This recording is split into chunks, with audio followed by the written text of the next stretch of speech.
Nous allons revoir comment mesurer un angle. Donc pour ça, on se sert du rapporteur. On va placer le centre du rapporteur, ici symbolisé souvent par une croix, sur le sommet de l'angle, donc ici sur le point A.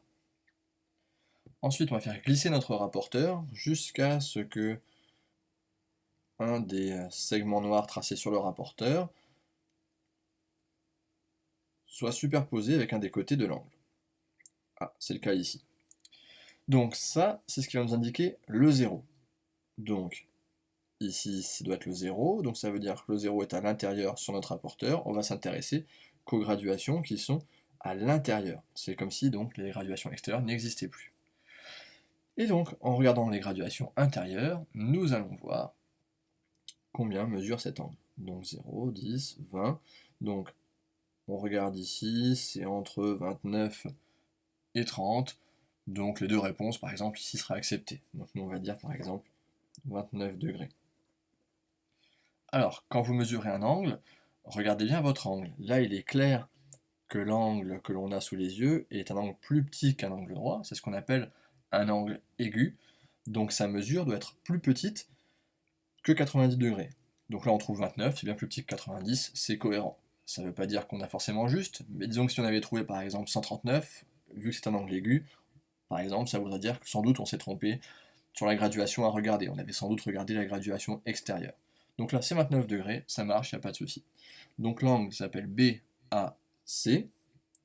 Donc BAC, un chapeau, est égal à 29 degrés. Voyons voir maintenant un deuxième angle.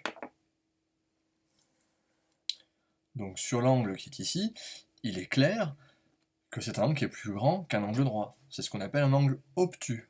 Sa mesure doit donc être plus grande que 90. Alors, on va reprendre le même principe. On va mettre le centre du rapporteur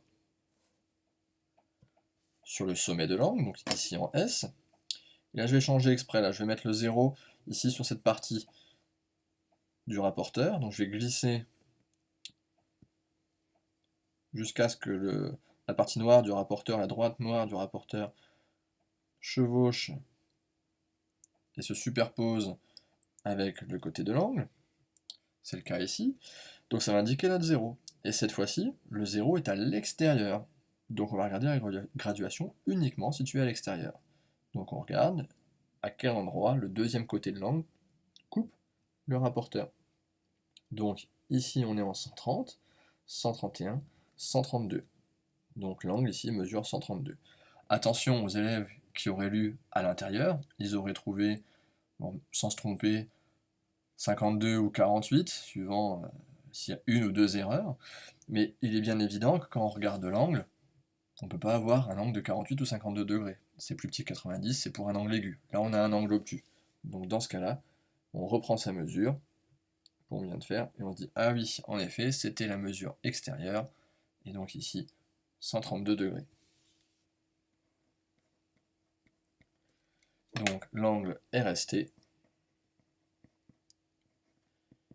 mesure 132 degrés.